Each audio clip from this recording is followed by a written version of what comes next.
திரு செந்தில்வேல், நான் உங்களிடமிருந்தே ஆரம்பிக்கிறேன். கூட்டணி உறுதியானதிலிருந்து இந்த விவாதங்கள் எழத் தொடங்கியது. உள்துறை அமைச்சர் அமித்ஷா செய்தியாளர் சந்திப்பில் என்ன சொன்னார், அது என்ன தமிழில் மொழிபெயர்க்கப்பட்டது, அதற்கு பிறகாக ஏன் இப்போ பொதுச் செயலாளர் தொடங்கி திரு தம்பிதுரை வரைக்கும் எல்லாரும் விளக்கம் அளிக்க வேண்டிய ஒரு தேவை எழுகிறது? ஒருவேளை கூட்டணி உடன்படிக்கையின் போது சொல்லப்பட்ட ஒன்று தற்போது மாற்றி சொல்லப்படுகிறதா அப்படிங்கிற கேள்வி எழுந்திருக்கு.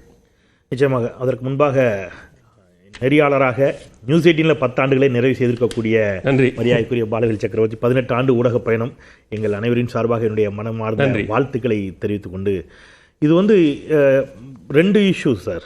ஒன்று திரு அமித்ஷா அவர்கள் சொன்னதை தவறாக புரிந்து கொண்டீர்கள், அல்லது நீங்கள் அதை மடைமாற்றம் செய்கிறீர்கள் அப்படின்னு மரியாதைக்குரிய எதிர்க்கட்சித் தலைவர் திரு எடப்பாடி கே பழனிசாமி அவர்கள் சொல்வது உள்ளபடியே நகைப்புக்குரியதாக அல்லது அதிர்ச்சிக்குரியதாகத்தான் நான் பார்க்குறேன். ஏன்னா மிக தெளிவாக அன்றைக்கு பாரதிய ஜனதா கட்சியைச் சேர்ந்த மொழிபெயர்ப்பாளர் அவர் அதை தெளிவாக சொல்லிட்டார். அப்புறம் அவர் சொன்னது ஒருவேளை யாராக இருந்தாலும் அவசரத்தில் பதட்டத்தில் கூட தப்பாக சொல்லியிருக்கலாமோ அப்படின்னு சொல்லி அந்த வீடியோவை பலரும், ஹிந்தி தெரிந்த பலரும் பல பேர்கிட்ட கிராஸ் செக் பண்ணோம். நானும் தனிப்பட்ட முறையில் அதை ஒரு ஹிந்தி ஆசிரியை அவரிடமே கொடுத்து இதுக்கு எக்ஸாக்டாக எனக்கு வேர்ட் பை வேர்டு அர்த்தம் சொல்லுங்கன்னு கேட்டேன். அரசாங்கத்தில் நாங்கள் பங்கு பெறுவோம், கூட்டணி அரசாங்கம் அப்படிங்கிறத அமித்ஷா அவர்கள் தெளிவாக சொல்லியிருக்கிறார் அப்படிங்கிறத அவங்க சொல்றாங்க. அப்போ பாரதிய ஜனதா கட்சியுடைய நிலைப்பாடு என்பது தமிழ்நாட்டில் கூட்டணி அரசு, கூட்டணி அமைச்சரவை அப்படிங்கிறதா அவங்களுடைய நிலைப்பாடு. அமித்ஷா அவர்கள் ஒரு ட்வீட் போட்டார். அதுல எங்கேயுமே கூட்டணி அரசுங்கிற வார்த்தை இல்லை. என்டிஏ அலையன்ஸ் ஆட்சிக்கு ஒன்று தான் போட்டாங்களே தவிர கூட்டணி அமைச்சரவை, தட் மீன்ஸ் என்டிஏ வின் பண்ணும் அப்படிங்கிறதான் வார்த்தையா இருந்துச்சு. ஆனா அவர் சொல்லுகின்ற பொழுது மிக தெளிவாகவே சொல்லிவிட்டார். அப்போ இதை யாரும் மடைமாற்றம் செய்யல. அதிமுகவுடைய ஸ்டாண்டு கூட்டணி அமைச்சரவையில் பங்கில்லை என்பதுதான். அது எப்ப சொன்னாங்க, இன்னைக்கு சொல்லியிருக்காங்களான்னு கேட்டீங்கன்னா இல்ல. திமுகவுக்கு இந்த கொஸ்டின் பேப்பர் போச்சு. திமுக கூட்டணியில் இருக்கக்கூடிய மரியாதைக்குரிய விடுதலை சிறுத்தைகள் கட்சியினுடைய தலைவர் திரு திருமாவளவன் போன்றவர்கள் ஆட்சியிலும் பங்கு, அதிகாரத்திலும் பங்கு என்பது போன்ற வாதங்களை வைத்த பொழுது அது ஒரு பேசு பொருளான போது முன்னாள் அமைச்சர் நம்முடைய செல்லூராஜ் அவரிடம் செய்தியாளர்கள் இந்த கேள்வி கேட்கிறாங்க, சார் கூட்டணி அமைச்சரவையை பத்தி பேச்சு வருதுன்னு. அப்ப அவர் சொன்னாரு, தமிழ்நாட்டில் கூட்டணி அமைச்சரவைக்கு வாய்ப்பே இல்லை, அது திமுகவுக்கு வைக்கப்பட்ட கொஸ்டின் பேப்பர், அதுக்கு அவர் ஆன்சர் எழுதினார். அப்போ அவருடைய ஸ்டாண்டு அதுதான் அப்படிங்கிறத முன்பே சொல்லிவிட்டார். இப்போ அவங்க ஸ்டாண்டையும் அவங்க தெளிவுபடுத்திட்டாங்க. இதுல பாஜக ஸ்டாண்ட் ஒன்று, அது அவங்களுடைய ஸ்டாண்ட் சார், விருப்பம். நீங்க அதிமுக ஸ்டாண்ட் அவங்களுடைய விருப்பம். பாமக சொல்றாங்க கூட்டணி அமைச்சரவை தான் 2026 இன்னைக்கு கிருஷ்ணசாமி சொல்லிவிட்டார், நாங்க எங்க அமைச்சரவையில் எங்களுக்கு யார் இடம் தருகிறார்களோ அவரோடு தான் கூட்டணி அப்படின்னு. அவர் இந்தியா அலையன்ஸ்ல இருக்கிறதா அவர் இன்னும் எங்கேயும் கமிட் பண்ணல, பாமகவும் கமிட் பண்ணல. என்னுடைய புரிதலில் நான் ஒன்று சொல்றேன், மற்றவர்களுக்கு மாறுபட்ட கருத்து இல்லை. எடப்பாடி பழனிசாமி அதை தெளிவுபடுத்துகிற போது சட்டமன்ற வளாகத்தில் அந்த செய்தியாளர் சந்திப்பிலும் கூட தெளிவுபடுத்தும் போது என்ன சொல்றாருன்னா, உள்துறை அமைச்சரும் அப்படி சொல்லல. தவறு தானே சார், அப்படி சொல்ல முடியல சார். உள்துறை அமைச்சர் அப்படிதான் சொல்லி இருக்கிறாரு. நான் திருப்பி அவர் தெளிவுபடுத்துறாருல, டெல்லிக்கு எப்படி பிரதமர் மோடியோ அப்படி தமிழ்நாட்டிற்கு எடப்பாடி பழனிசாமி தான் சொன்னாரே தவிர இது கூட்டணி அரசாங்கம், கூட்டணி அமைச்சரவையில் பாஜக பங்கு வகிக்கும் சொல்லல. டெல்லியில பிரதமர் மோடி என்னவா இருக்கிறார், மோடி பிரதமராக. ஆனா டெல்லியில நடக்கிறது கூட்டணி ஆட்சி தானே சார். என்டிஏ அங்க தன்னுடைய தோழமை கட்சிகளுக்கு, கூட்டணி கட்சிகளுக்கு அமைச்சரவையில் இடம் கொடுத்திருக்காங்க தானே சார். இன்னைக்கு அவங்க மைனாரிட்டி, பெரும்பான்மை இல்லாம இருக்கலாம், ஆனால் பெரும்பான்மையோடு அவர்கள் இருந்த காலகட்டத்திலும் அதிமுகவுக்கு பங்கு கொடுக்கல. பட் மற்ற கட்சிகளுக்கு அவங்க பங்கு கொடுத்திருக்காங்க. நான் என்ன சொல்றேன்னா, அமித்ஷா சொன்ன வார்த்தையினுடைய அர்த்தம் இதுதான். தலைமை, அதாவது தலைமை அமைச்சராக அங்கே மோடி, இங்கே தலைமை அமைச்சராக, தட் மீன்ஸ் முதலமைச்சராக எடப்பாடி கே பழனிசாமி. ஆனால் அமைச்சரவையில் நாங்கள் அங்கே எப்படி பங்கு கொடுத்திருக்கிறோமோ அதே மாதிரி எங்களுக்கு என்ன வேணும், பங்கு வேண்டும் என்பதுதான் அமித்ஷாவுடைய தெளிவான வாதம். இதுல எனக்கு இப்ப வரைக்கும் என்ன புரியல அப்படின்னா, இன்னைக்கு ஆன் டேட் அதிமுக, பாஜக, தமிழ் மாநில காங்கிரஸ் இந்த மூன்றும் என்டிஏ அலையன்ஸ்ல இருக்குது. இன்னைக்கு கிருஷ்ணசாமி சொல்லிட்டாரு இல்ல அப்படின்னு. பாமக நிறுவனர் ராமதாஸ் செய்தியாளர் மக்கள் கட்சி அவங்களும் சொல்லிட்டாங்க கூட்டணியில் இல்லைன்னு சொல்லல, தெளிவா சொன்னாங்களே சார். ராமதாஸ் இப்ப பேட்டி கொடுத்தாரு, என்ன சொன்னாரு, இன்னும் டைம் இருக்கு, நாங்க பொதுக்குழுவை கூட்டி முடிவெடுப்போம், நிர்வாக குழு கூடும், நாங்க யாரோட கூட்டணி என்பதெல்லாம் சொல்லுவோம்னு சொல்லிட்டாரு. ஆனா தேசிய ஜனநாயக கூட்டணியில நாங்க இல்ல அப்படின்னு அவர் சொல்லல. அப்ப தட் மீன்ஸ் அதுதான் யாரோட கூட்டணி இருப்போம் என்று சொல்லுவோம் என்றாலே என்ன அர்த்தம், யாரோட கூட்டணி இருப்போம்னு சொல்லுவோம்னாலே என்ன அர்த்தம், அதுக்கு அதான அர்த்தம். சரி, அப்படின்னா கூட தேசிய ஜனநாயக கூட்டணியுடைய கூட்டமாகத்தான் நீங்க அறிவிச்சீங்க மரியாதைக்குரிய அமித்ஷா வந்த பொழுது. நீங்க ஏன் அவர்கள் எல்லாம் வரல, அந்த தலைவர்கள் ஏன் வரல, ஒரே மேடையில் உங்களால ஏன் உட்காந்து வைக்க முடியல?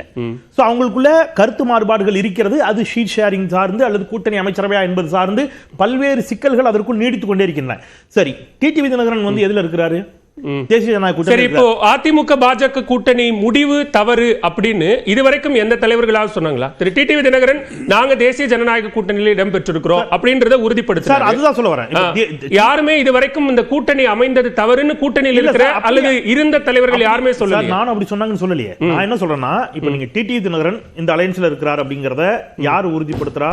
நயனா நாகேந்திரன் உறுதிப்படுத்துகிறார், டிடிவி தினகரன் உறுதிப்படுத்துகிறார். ஏகே டிடிவி தினகரன் இருக்கிறார். ஓபிஎஸ் இருக்கிறாரா? ஆமா, ஓபிஎஸ் இருக்கிறார். ரெண்டு பேரும் ஓபிஎஸ் இருக்கிறாருங்கிறத யார் உறுதிப்படுத்துகிறா? நயனா நாகேந்திரன் உறுதிப்படுத்துகிறார். அப்ப நான் என்ன கேட்கிறேன், ஒரு கூட்டணியினுடைய கூட்டம் தானே அன்னைக்கு நடந்துச்சு. நீங்க வந்து அதுல எடப்பாடி பழனிசாமி இருந்தார். நீங்க என்டிஏ அலையன்ஸ் முதல்ல போர்டு வச்சீங்க.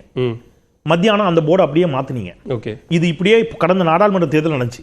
விஜயகாந்த் வருவாரா வரமாட்டாரான்னு தெரியாம ஹெலிகாப்டர்ல வந்து நம்முடைய பிரதமர் மோடி இறங்குற வரைக்கும் விஜயகாந்த் படம் வச்சு ஒரு பேனர், விஜயகாந்த் படம் வைக்காம ஒரு பேனர், இப்படிதான் தேசிய ஜனநாயக கூட்டணி தமிழ்நாட்டில் இருந்துட்டு இருக்குது. யார் இருக்கிறா யார் இல்லைன்னு அவங்களுக்கும் தெரியல, மக்களுக்கும் புரியல. இப்ப இது தேசிய ஜனநாயக கூட்டணி கூட்டம் என்றால் உள்துறை அமைச்சர் இருந்திருக்காரு.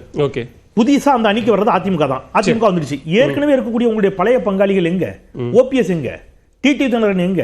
ஏன் பாமக வரல? மெயின் பிளேயர் இவங்க தான் சார். இவங்களை உறுதிப்படுத்திட்டா மற்றவர்களை இனி இப்போ இதே அது அந்த குறிப்பிட்ட செய்தியாளர் சந்திப்பிலே இபிஎஸ் சொல்றாருல, இது இருப்பவர்கள் தேசிய ஜனநாயக கூட்டணியில அதிமுக தலைமையிலான தேசிய ஜனநாயக கூட்டணியில் இருக்கிறாங்க, மேலும் சிலர் வருவார்கள் அப்படிங்கறதே சேர்த்து தானே சொல்றாரு. பிரதமரே ட்வீட் போடுறாரு.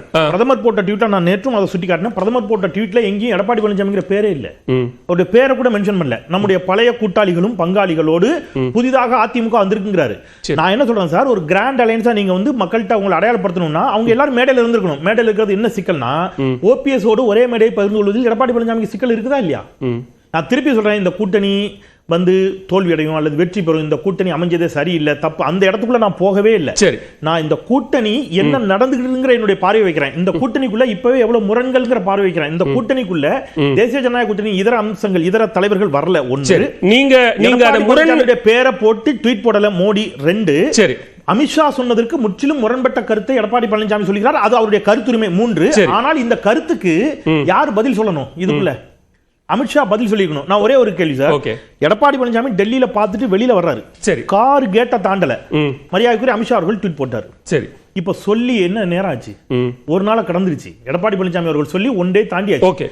ஆனால் இந்த நிமிஷம் வரைக்கும் அமித்ஷாவிடம் இருந்து இதற்கு எந்த பதிலும் நீங்க இத முரண் அப்படிங்கிறீங்க. திரு எடப்பாடி பழனிசாமி இத பயம், பதற்றம், எரிச்சல் அப்படின்னு குறிப்பிடுறாரு.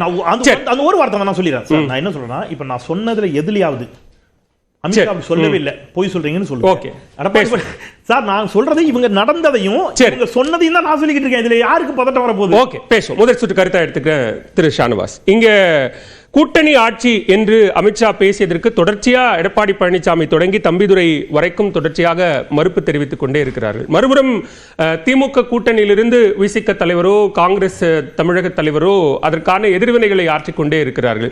இது உங்களுக்கு இருக்கக்கூடிய பயம், பதற்றத்தின், எரிச்சலின் வெளிப்பாடு தான். நீங்க எங்க கூட்டணியை பத்தி கவலைப்பட்டுக்கிட்டு இருக்கீங்க, எங்க கட்சி எங்க இஷ்டம், நாங்க யாருடன் கூட்டணி வைக்கணுங்கிறத நாங்க தான் முடிவு பண்ணுவோம்னு ரொம்ப உறுதிபட பேசுறாரு எடப்பாடி பழனிசாமி.